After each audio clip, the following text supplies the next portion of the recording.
Well, good morning, everybody. It's been a few days since I've done a video. I have driven, but I just didn't feel like doing videos.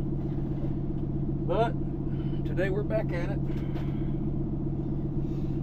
We got a pretty good run today. I've only got one machine to move, but I got to go all the way to Clearmont to get it. Take it all the way to the south side of Sebring.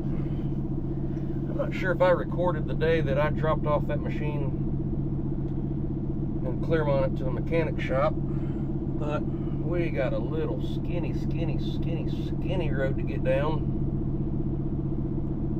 And his shop is in an extremely tight spot, small shop. Awesome shop. Boy, he's got some stuff going on. But I'll get in there and get turned around and get her loaded up. But yeah, I haven't done a video in a few days. I've had to deal with a few things. I think you'll know what that is.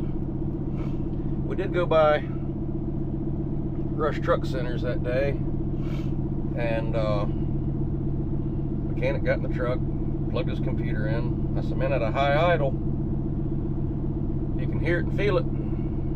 He got in, sat down, fooling with his computer. The truck's running rough. I said, man, you feel that? You hear it? He said, yeah, I hear it, I feel it. He pointed at the mirror, he said, hell, I can see it. He ran all kind of tests. I can't believe what that computer made this truck do. I mean, every light was on. I was nervous. I mean, it said it was about to derate. It was going up, down, RPM, just all over the place, revving real high, going slow, shutting down injectors. I mean, it was going nutso.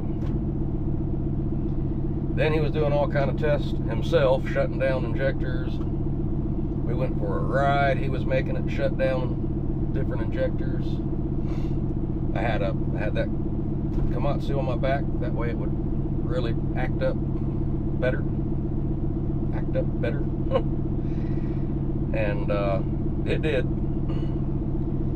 But the computer says everything's A-okay. So I went for another drive. He didn't do anything to the truck. He was just recording it, I think he said. And then he was mapping every time he thought. I mean, sometimes you could definitely, the truck would just jerk. He would map it, flag it, whatever, something like that. And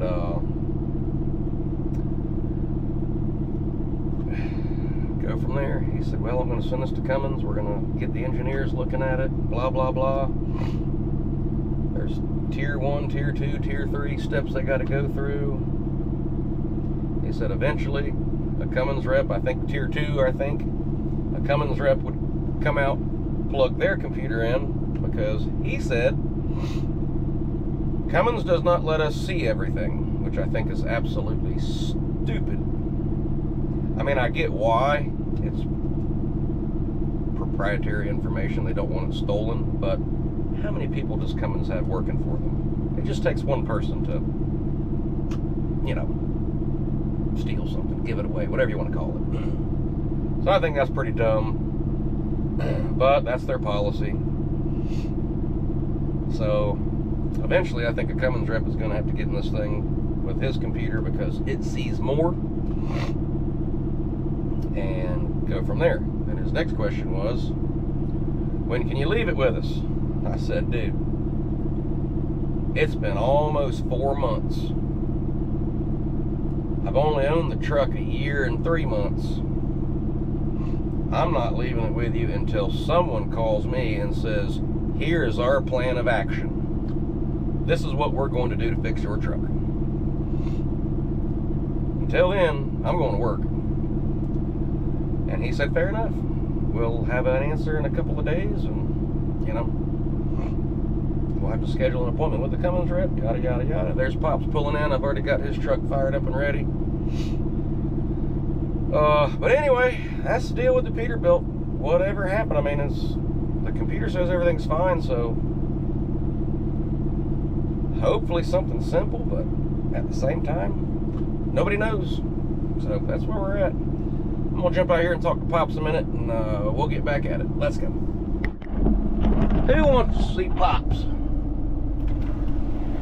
Hey, Pops! Say hi to your fans. Okay, buddy. A new man. I don't think he heard me. Oh, he's gonna get after it. I'm gonna go get after it. Dang, rolling that window down, messed up that window. Anyway, where was I at? Rush Truck Centers. I think we already got through that.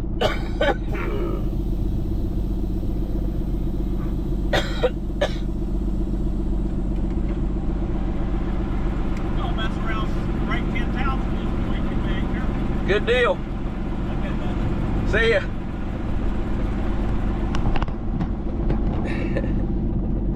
So what he was just talking about. So when this thing's on a high idle, look.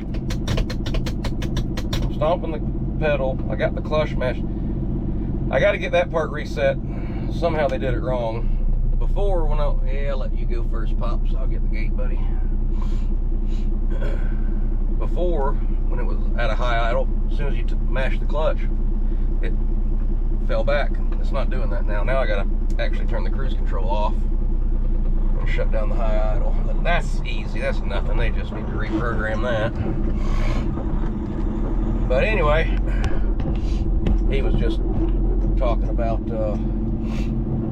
we keep it up, how much money we're gonna do this week, which I'm not gonna talk about on the channel. What I am gonna talk about is I've watched a couple different channels, and I keep hearing these over-the-road owner-operators, you know, they're talking about over-the-road owner-operators, and I keep hearing the word, or the sentence, bringing home $3,500 a week gross. And I'm thinking, what? I mean, maybe I'm being BS'd. If you guys drive over the road, if you feel like let me know, but what's your gross a week?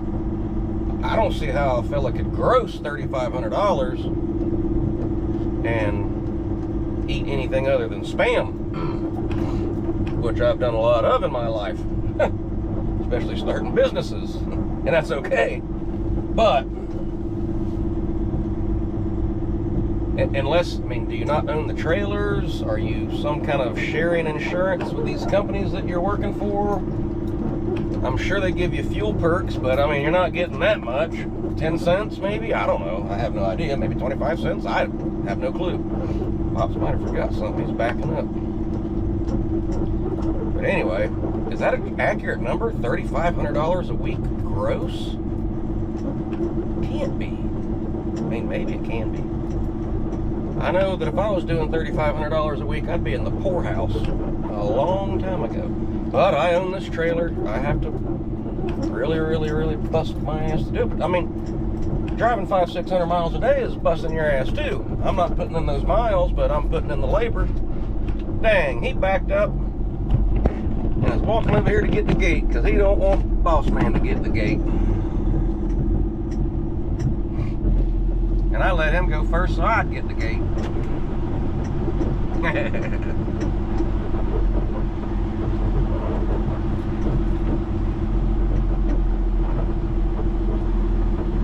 Thank you, Pops. Hey, buddy. Be careful today.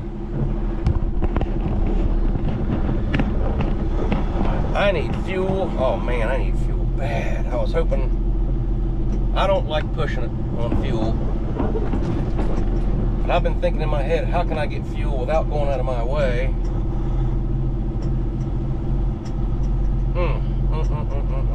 That's running tight. I don't like to run tight. So I'm gonna keep thinking. I gotta start putting some sunglasses on here and there throughout the day. I don't really like wearing sunglasses. Just annoying to me.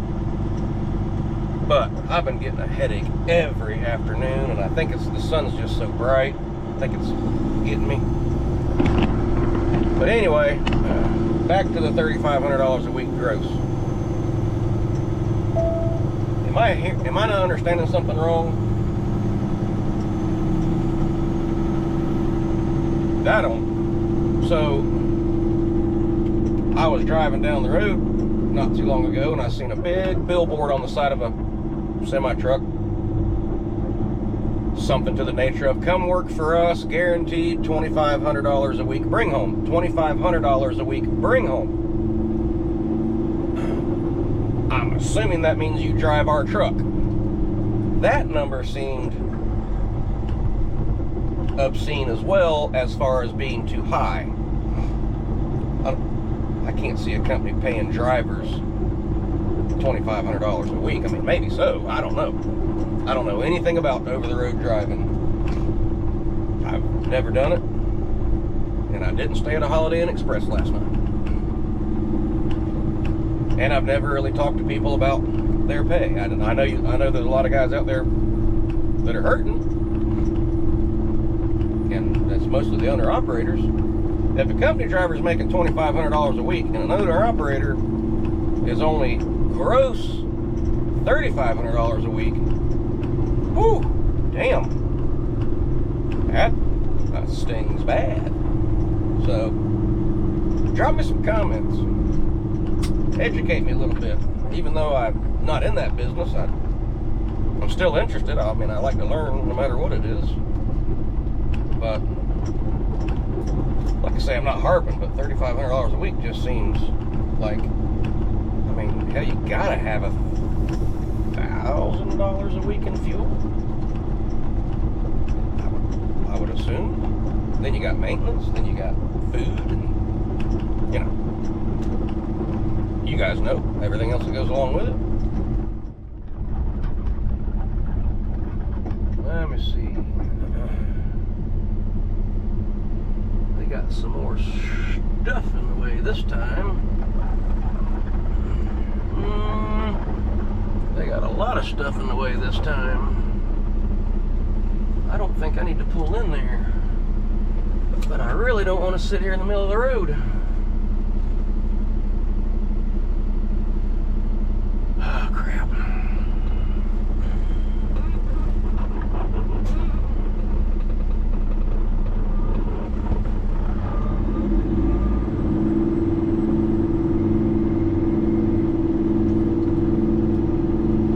We're going to end up backing in there, but I'm going to have them come out and at least help watch traffic, because there is traffic out here.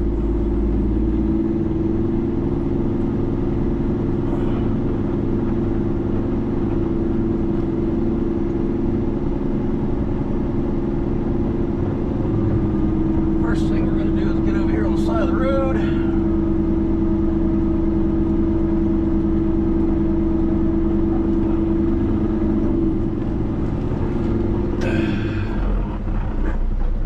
Get all our flashing lights going, walk up there and take a look.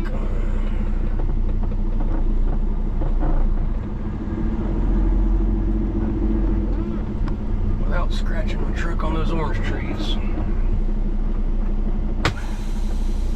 Alright, I need to go take a look.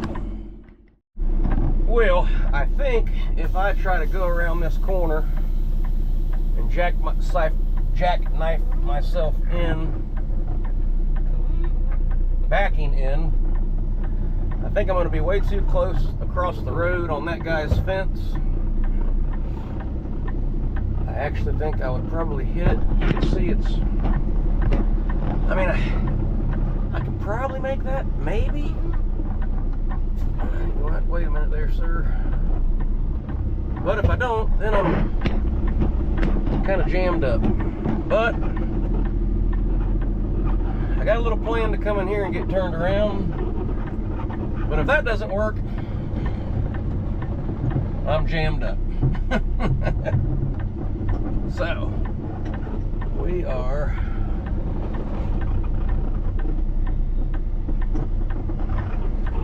I think if I back in that hole right there, with this piece of metal laying here to the left, might present a bad deal. Nobody's here that I can tell. There's a bunch of sugar sand. Come on, baby.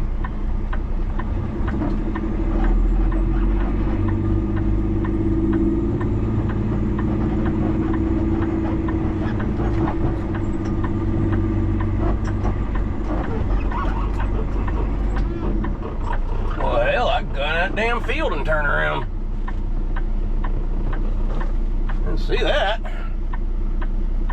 What's wrong with that?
Y'all know the drill. Say it with me. Last chain.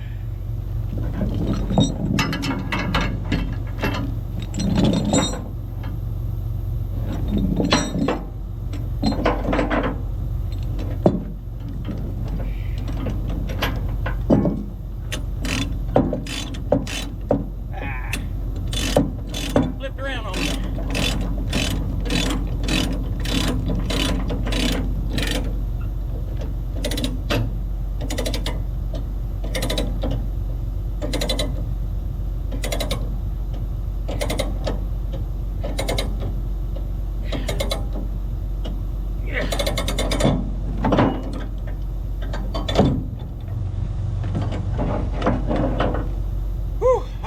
Get our flags out. All right, guys, today let's go from bow to stern. And I know what some of you are thinking. I know what you're thinking.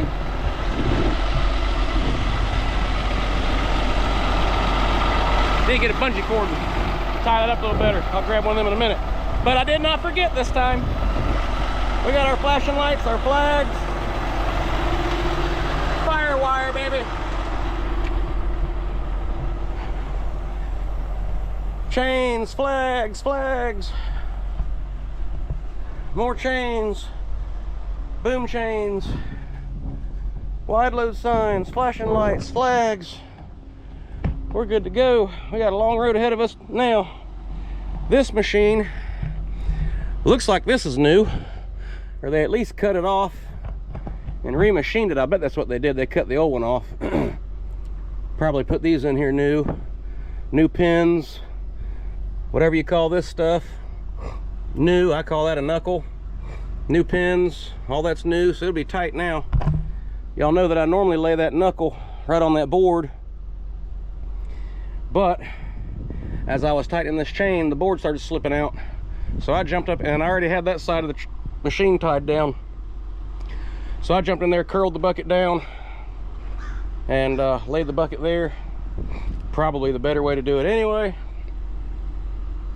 I just been sitting on a board. I don't know why. Just the way I've been doing it. It's the way I taught myself. It's the way I've been doing it. Seemed right. I don't know. But we've got our tag axle down. It's time to go. 2 hours later. Alrighty guys, we made it. 2.5 hours to get here, but we're here. Alright, well, I just made a phone call to the contractor. Or they called me earlier and said, whenever you move this Traco, I want you to pick up that end dump and bring it to a job. Well, I don't have a key for that end dump. I don't think I have a key for it. Anyway, they're on the way with a key 15-20 minutes down the road. So what I'm going to do is unchain this machine, get it ready to unload. I'm not going to detach yet. I got a few cones out here for safety. Best I can do right now. I got off the road as far as I can. I can't get any further. We'll be too far in that ditch. But if I detach, it'll turn off my hazard lights. The flashing lights will still work, but my hazard lights won't. I want all the lights possible. We got to sit here for a few minutes. Hopefully no incidences. We're going to get this thing unchained and ready to pull off. That way, as soon as we get here, I'll detach. As soon as he gets here, I'll detach. We'll get this thing off, get that one on, reattach, get our flashers going again, and get on down the road. So that's the plan. Let's go. All right, we got it all untied. I'm leaving that one flag on just to try to make this thing as visible as possible. I already had one person, just before I got the cones out, pull over in kind of right behind me, as if they didn't see me. We're trying to make that operation as visible as possible. Excuse me. I've had this cough for months now. We've moved, I don't know, double handful of these end dumps. This one looks a little different, so don't quite know how we're going to tie it down. I can see from here some front hooks. It looks like a little smaller one than we've hauled before. I don't know if you remember in a past video, we hauled one. I couldn't even let the ramps down on my trailer. I had to tie them up to the tires of the thing. So just check this thing out, see what kind of tie down situation we have. We'll probably be running 6 chains on it, at least 5. So might have to run 3/8 chain up here because my my big chains don't like to hook up on my fenders. So maybe 2 3/8. And oh good, there's a tie down here. I could probably get away with 2 4-footers here each side of the 5/8 chain. And then what do we got back here? Okay, 2 up top. Those might need to be 6-footers. Let me see, by the time I get from here down to say here, 4-footers. 4-footers might do it. So we got 4 4-footers out because that's what we had on the Traco. And it's a brand new machine, looks like. And we got 1 3/8 chain out because that's what we tie the boom down with. We'll get 1 more 3/8 chain out and all ready to go. That way we just do a real quick swap around, get us the heck off this road, It's already 2:30. We got to get all the way back to Lake Wales, drop that, go to the yard. So this is going to be probably ultra late day number 3. But I'd rather have late days than no days. I'll take it.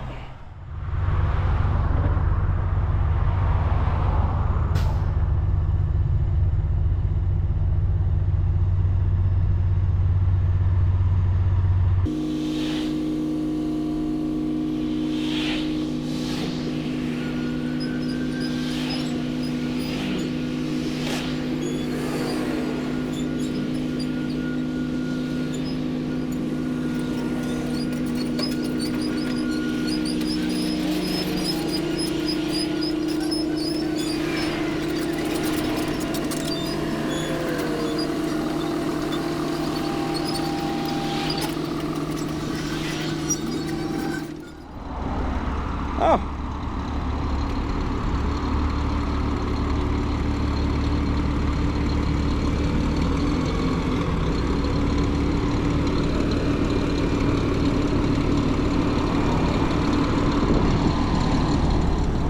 Oh, shit.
Perfect.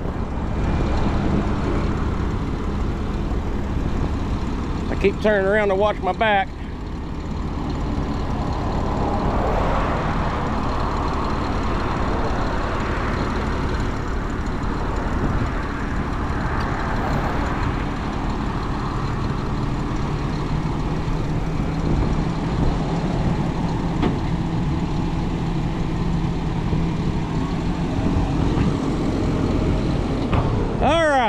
That looks real good.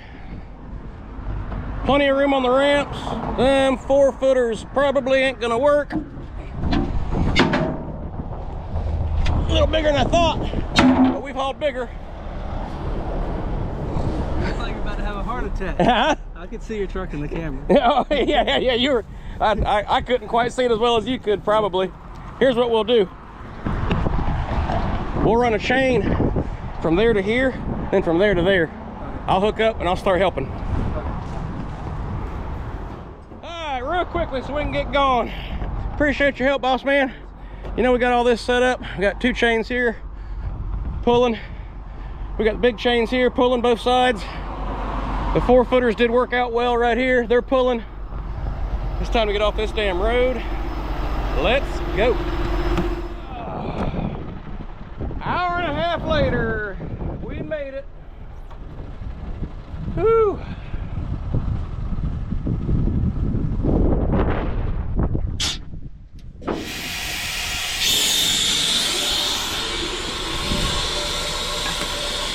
Surprised I didn't lose those. It's really not where they're supposed to be, but that's the only place I could put them.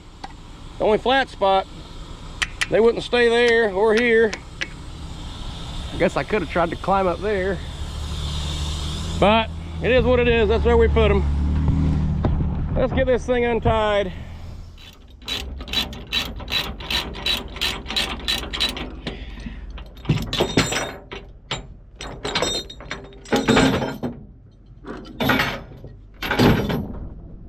First time I had a chain binder hook stuck in this, I reared back and kicked it. That was the only time. Now you bump them.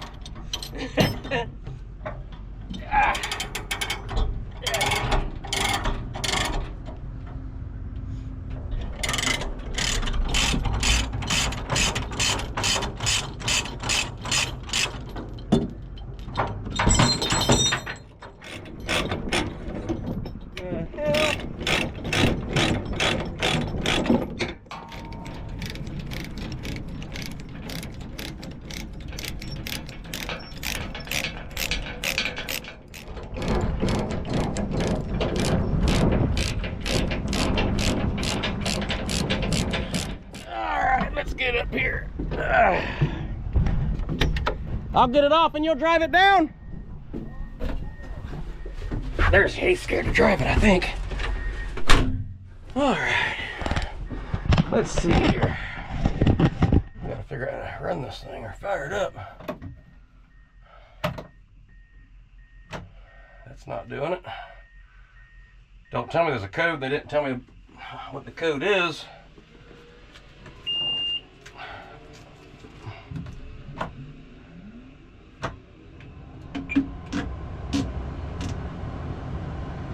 Oh. Start stop button.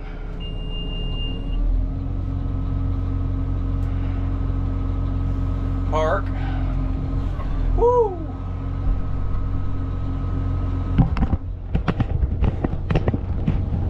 Forward reverse.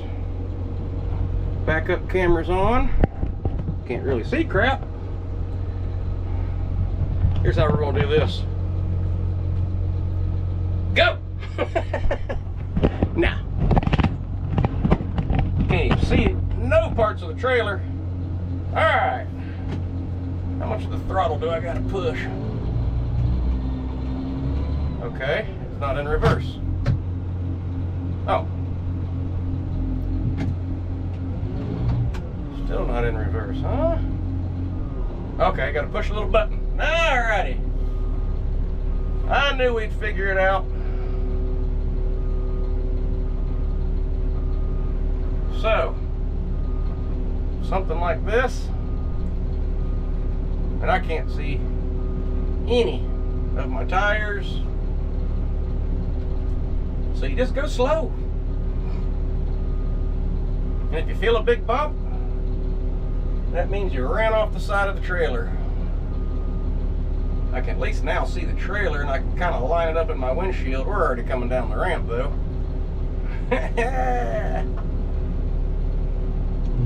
Oh, wait a minute.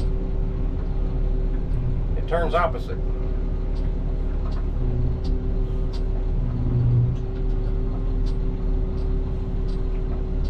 Well, it doesn't turn opposite. Guess that was kind of a misstatement. Dang, she'll turn now.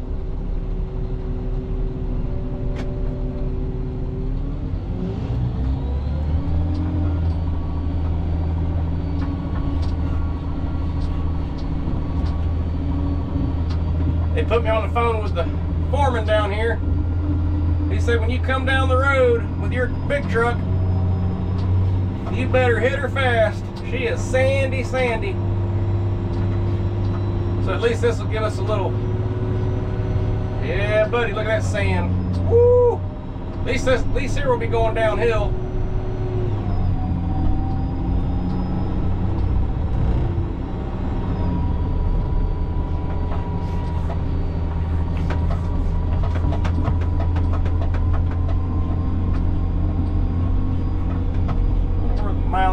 Is 14 mile an hour.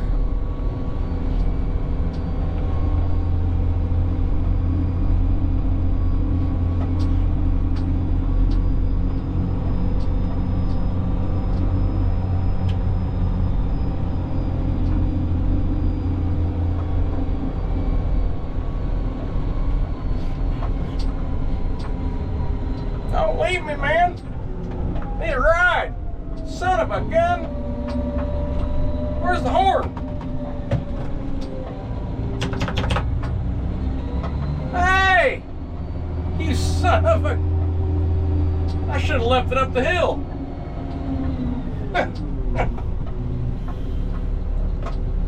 rascal. I ought to take the key as payback.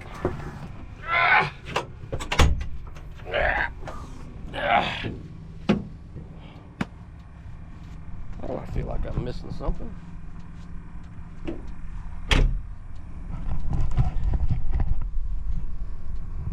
It's a long way down.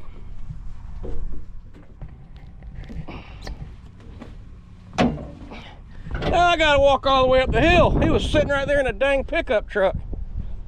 Boy, wait till I see him next. No more free hats for you. Like the soup Nazi on Seinfeld. No hats for you. No soup for you. This is starting to shape up like a job site. Looking good, looking good. Inlets are set. We got a lot of curb to pour in here. I like it. I like it a lot. That inlet looks crooked. They might not have. That inlet's definitely crooked. I gotta fix that one. Well, getting my exercise in for the day. That thing looks like a little freaking Tonka toy from here. Oh well, up the hill we go. Y'all aren't gonna believe it. I'm pulling into the yard and it's still daylight. What? 6 o'clock. Been a good long day, but it is over. Pops is already in, and I'm pulling in. I'm ready too. Anyway, I hope y'all enjoyed the video. Excuse me. And we will catch you on the next one. Let's go.